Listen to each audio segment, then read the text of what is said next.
बिस्मिल्लाहिर्रहमानिर्रहीम। आज इंडेक्स ने बड़ी अच्छी परफॉर्मेंस दिखाई आपको और बड़े खुल-डुल के पॉइंट गेन किए। इन पॉइंट गेन करने के पीछे वजह क्या थी, उसके बाद आगे क्या सिनेरियो नजर आता है, हमें बाइंग करनी चाहिए, सेलिंग करनी चाहिए या क्या करना चाहिए, कौन सी स्ट्रेटजी अपनानी चाहिए, उस पर बात करेंगे आज।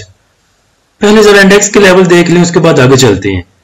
आज जो सुबह इंडेक्स की ओपनिंग थी वो पॉजिटिव ओपनिंग थी 417 पॉइंट के साथ, और यही इंडेक्स का लो लेवल भी था 1,28,616 का। उसके बाद इंडेक्स ने पीछे मुड़ के नहीं देखा और आपको ऑल टाइम हाई दिखाया 1,30,545 का, जिधर इंडेक्स ने 2346 पॉइंट ऐड किए थे। उसके बाद इंडेक्स की क्लोजिंग अगर देखें तो वो 2144 पॉइंट के इजाफे के साथ 1,30,344 पे आई। ओवरऑल वॉल्यूम की अगर बात करें तो 345 मिलियन के वॉल्यूम ट्रेड हुए KSE 100 इंडेक्स में। सबसे पहले तो मैं दाद देता हूं अपने प्रीमियम वाले भाइयों को कि 3-4 सेशन हो गए, हमने उन्हें कोई बाइंग नहीं करवाई और किसी भाई ने भी आके तंग नहीं किया कि मैं फुल कैश पे हूं, मुझे आप बाइंग के लिए कोई स्टॉक रेकमेंड क्यों नहीं करते। जो भी आया, जिसने भी मैसेज किया, उसने यही मैसेज किया कि मेरे पास 100% कैश है और मैं आपके सिग्नल का वेट करूंगा, जब आप सिग्नल देंगे तब मैं बाय करूंगा। इंडेक्स के चलने के पीछे सारा सीन ये है कि सिर्फ एक सेक्टर चला है आज आपका, और वो है बैंकिंग सेक्टर। अगर आज इंडेक्स ने 2144 पॉइंट गेन किए हैं तो उसमें से तकरीबन 1600 पॉइंट सिर्फ बैंकिंग सेक्टर के हैं। उसके बाद बाकी देखें तो पीछे 500-600 पॉइंट बनते हैं और वो बाकी सब ने चुंगा चुंगा सा करके ऐड किए। अब बैंकिंग सेक्टर सिर्फ एक सेक्टर से चलने की वजह से पूरा इंडेक्स आपका चल गया। बाकी जो भी स्टॉक थे, जो भी चीजें थी, उनके रेट आपको नहीं मिले। बैंकिंग सेक्टर में भी 2-4 MEBL, UBL और 1-2 और स्टॉक हैं जो चल रहे हैं। बैंकिंग सेक्टर के बाद जो सेक्टर चला है उसमें ऑयल एंड गैस एक्सप्लोरेशन कंपनियां और दूसरे नंबर पे फार्मास्यूटिकल है और उसके बाद फर्टिलाइजर सेक्टर। तो क्या चले हैं, इनके चलने का भी पोस्टमार्टम करके आप देख लें। Oil and gas exploration companies में कौन कौन आता है? PPL आता है। क्या PPL के रेट आ गए हैं? अब PPL जिसने 184 रुपए का पकड़ा हुआ था उसके रेट कोई नहीं आए। उसके बाद मारी जिसके पास 700 का था उसके रेट कोई नहीं आए। पोल बेचारा बड़ा जलील हो के 480 पे, 534 पे, 521, 534, 540, फिर 521, यहां पे रगड़े खा खा के वो 600 पे आया है। वो भी किस वजह से? मटेरियल इंफॉर्मेशन की वजह से। उसके पीछे भी इंडेक्स का कोई लेना देना नहीं है। उसके बाद आगे चले और देखें OGDC जिसके पास 225 का पड़ा है, 228 का पड़ा है, 230 का पड़ा है, उसके रेट अभी तक नहीं आए। उसके बाद फार्मास्यूटिकल की बात करें तो फार्मास्यूटिकल में क्या चला है? सर्ल जिस बंदे के पास 100 रुपए का पड़ा हुआ है, 98 रुपए का पड़ा हुआ है, उस बेचारे के रेट आज तक नहीं आए। सिटी फार्मा जिन्होंने लिया हुआ है 95 रुपए का, 96 रुपए का, 100 रुपए का, उनके रेट अभी तक नहीं आए। तो किस बेस पे चल रहा है आपका इंडेक्स और क्यों खुश हैं आप?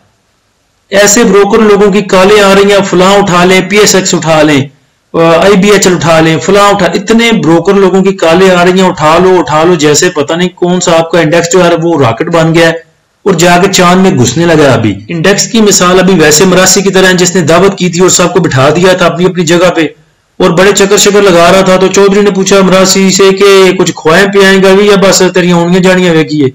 उन्हें कहा जजमान मैं तो बस इन्हें जो गई था कि आप लोगों को बुला लिया, बिठा दिया, मैं तो बस इतने जो कोई था, खिलाने पिलाने के लिए मेरे पास कुछ नहीं है। तो सेम सिचुएशन इंडेक्स की भी है कि आप इसकी आनियां जानियां देखें, देने के लिए इसके पास प्रॉफिट नाम की चीज कोई नहीं है, सिर्फ एक सेक्टर चला है। और माइंड में रखें, अगर कल आज आपके कमर्शियल बैंक्स ने किए हैं 1530 पॉइंट गेन किए हैं, कल यही अगर बैंकिंग सेक्टर आपका 1530 पॉइंट रेड शो करता है तो आप पूरे इंडेक्स के जो बाकी स्टॉक हैं उनकी नीचे जानियां देखिएगा वो कैसे जाके नीचे बैठते हैं। आप लोग चार्ट्स को देख के बड़ा खुश होते हैं, जो चार्ट सामने खोल के आड़ी तिरछी लाइनें लगा के आपको झूठ बोलता रहता है, आप उसको देखते हैं और नीचे कमेंट भी करते हैं माशाल्लाह, सुभान अल्लाह, जज़ाकल्लाह। जी ऐसा एनालिसिस तो मैंने देखा ही नहीं, वो पता नहीं ऊपर क्या उंगलियां बूंगियां मार रहा है, किसी को कोई पता नहीं। तो चले चार्ट पे देख लें, यहां पे 17 दिसंबर को देख लें जहां पे पहली दफा हाई लगा था आपके इंडेक्स का इधर। उसके बाद दूसरे नंबर पे यहां पे देख लें तकरीबन जनवरी में 6 जनवरी को कह लें, 17 दिसंबर से लेके 6 जनवरी की बात कर लें। जिन भाइयों ने चीजें यहां पे उठाई थी आज तक इधर तक आज के दिन तक भी उनके वो रेट नहीं आए। चाहे उसके बाद इंडेक्स ऊपर गया यहां पे या डिप पे गया, उसके बाद फिर उसने हाई लगाया, अब वो ऑल टाइम हाई के ऊपर है लेकिन भाइयों के वो रेट नहीं आए। उसकी मिसाल आपको दे के समझाता हूं। 2 तारीखें मैंने आपको दे दी है यहाँ पे 17 दिसंबर की और उसके बाद 6 जनवरी की। पहली मिसाल ले लें INIL की। डेट आपको बताई थी 17 दिसंबर से लेके 6 जनवरी, तो यहाँ पे 17 दिसंबर बनता है और यहाँ पे तकरीबन आपकी 6 जनवरी बनती है। कहां पे मूव कर रहा था आपका INIL? 192 पे। उसके बाद देखें कहां नीचे गया, उसके बाद फिर हाई लगा और आज ऑल टाइम हाई के ऊपर था आपका इंडेक्स। और देख लें यहां पे 185 टच किया, क्लोजिंग फिर इसकी नीचे आई, 177 पे इसकी क्लोजिंग आई और जो आपके रेट यहां पे थे वो आज तक भी नहीं आए। उसके बाद दूसरी मिसाल एचकार की ले लें, वहीं पे देखें कि 16 दिसंबर से लेके 6 जनवरी तक कहां पे मूव कर रहा था? 351 पे। आज आपका इंडेक्स 1,30,000 पे खड़ा है और ये कहां पे खड़ा है? 280 रुपए पे। आज तक वो आपके रेट नहीं आए, यहां पे होना चाहिए था आपके एचकार को। इतना डिफरेंस अभी भी इसमें रहता है। उसके बाद एक साइड की मिसाल ले लें, 17 दिसंबर से लेके 6 जनवरी तक वो मूव कर रहा था कहीं पे 932 रुपए पे। आज आपके इंडेक्स ने ऑल टाइम हाई भी लगा दिया, लेकिन वो बेचारा खड़ा है 860 पे, 855 पे। उसके बाद KSE 100 इंडेक्स की अगर बात कर ले तो टोटल 4 कैंडल अभी बनी है ग्रीन में आपकी, ये वाली, और आवाम से सब्र नहीं हो रहा। लेकिन हमारे प्रीमियम ग्रुप वाले भाई तो नहीं पूछते, बाकी लोगों की बात कर रहा हूं जिनके वैसे मैसेज आते हैं। आज जो YouTube के नीचे से भाई नंबर लेते हैं वो भी मैसेज करते हैं, उनके मैसेज भी आते हैं कि इस टाइम पे क्या खरीदना चाहिए। तो मैंने उन्हें मैसेज किया कि कुछ भी नहीं। आपको ये वाली 4 कैंडल नजर आती हैं, लेकिन यहां से देखें, अगर इधर से लेके और यहां तक देखें तो कितनी कैंडल्स हैं? 4 अप्रैल से लेके और 8 मई तक, एक मंथ के अंदर कितनी कैंडल्स हैं और यहां से लेके आपका इंडेक्स गया कितना नीचे। तो जो इस जगह पे भाई फंसे थे वो रो रो के पूछते थे कि फलां मेरे पास पड़ा है, मैं बेच दूं। अब अगर आपके वो रेट आ रहे हैं, आपको प्राइस मिल रही है, तो सिर्फ सेलिंग पे फोकस करें। ऊपर से दूसरा मसला यह है कि अगर किसी के पास SSGC पड़ा है 45 रुपए का और मुझे वो 10 दिन पहले कहता था कि मेरे तो अपने रेट आ जाएं, मैं इसमें से बेच के निकल जाऊंगा, उसके बाद मैंने SSGC को मोड़ के भी नहीं देखना। मेरे पास बहुत सी मिसालें ऐसी। आज अगर उन्हें कहो कि 45 रुपए पे थोड़ा सा सेल कर लें, वो कहते हैं नहीं, अब मुझे उम्मीद है ये कैप करेगा और 50 से ऊपर जाएगा।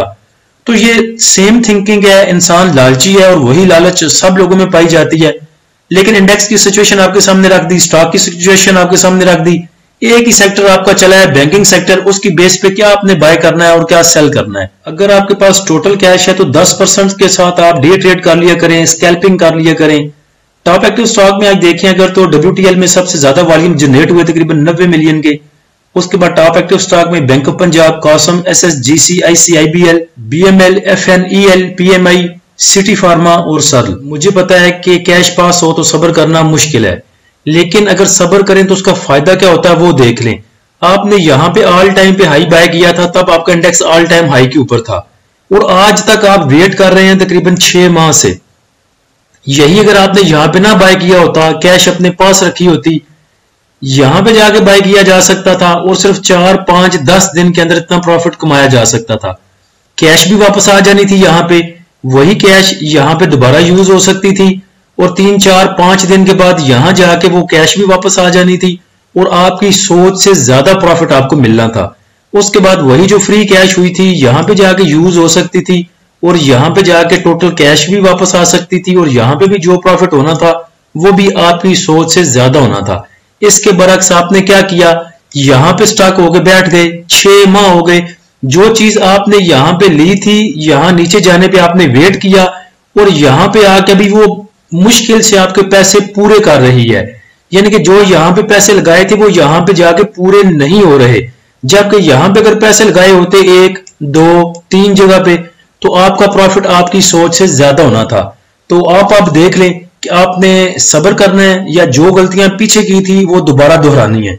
आज के सेशन का FIPLIP देखें तो बैंक्स की सेलिंग है 0.12 की, ब्रोकर की बाइंग है 0.86 मिलियन की, कंपनीज की बाइंग है $5.89 मिलियन की, फॉरेन कॉर्पोरेट्स की सेलिंग है 1.5 मिलियन की, फॉरेन इंडिविजुअल्स की सेलिंग है 0.29 की, इंडिविजुअल्स की सेलिंग है तकरीबन $4.5 मिलियन की, इंश्योरेंस कंपनीज की बैंक 0.33 मिलियन, म्यूचुअल फंड की बैंक 3.17 मिलियन, MBFC की बैंक 0.03 मिलियन, अदर ऑर्गेनाइजेशन की सेलिंग 3.15 मिलियन, ओवरसीज पाकिस्तानी की सेलिंग $0.64 मिलियन की। सिर्फ 2 इदारों की बाइंग सबसे ज्यादा है, कंपनीज और म्यूचुअल फंड, और मैंने आपके सामने कमर्शियल बैंक खोले हैं, तो देख लें कंपनीज की जो बाइंग है वो टोटल की टोटल 5 मिलियन की 5.5 मिलियन की कमर्शियल बैंक्स में है। उसके बाद म्यूचुअल फंड को देखें तो म्यूचुअल फंड ने भी 1.5 मिलियन का उठाया है सिर्फ कमर्शियल बैंक्स को। यही चीज पहले आपको समझाई है। तो इंडेक्स को चलने दें, 140 करने दें, 150 करने दें, फिर भी देख लीजिएगा कि कुछ भाइयों के पुराने रेट फिर भी नहीं आने। अभी बाय करने की जरूरत कोई नहीं। जो आपके पीछे आपकी होल्डिंग्स पड़ी हैं उन्हें सेल करें प्रॉफिट में। जब बाय करने का टाइम आएगा तब आपको बताऊंगा कि बाय करें। उस टाइम आपके कमेंट आएंगे कि हमारे पास तो कैश कोई नहीं, वो तो स्टॉक है हमारी स्टॉक में। सुकून, इत्मीनान और लेवल्स पे काम करने के लिए आप हमारा प्रीमियम ग्रुप ज्वाइन कर सकते हैं। प्रीमियम ग्रुप को ज्वाइन करने के लिए नीचे दिए गए व्हाट्सएप नंबर पे आप रब्ता कर सकते हैं। फ्री ग्रुप को ज्वाइन करने के लिए लिंक नीचे डिस्क्रिप्शन में दे दिया है। अल्लाह हम सबका हामी नासिर हो। इजाजत दीजिए, अल्लाह हाफिज।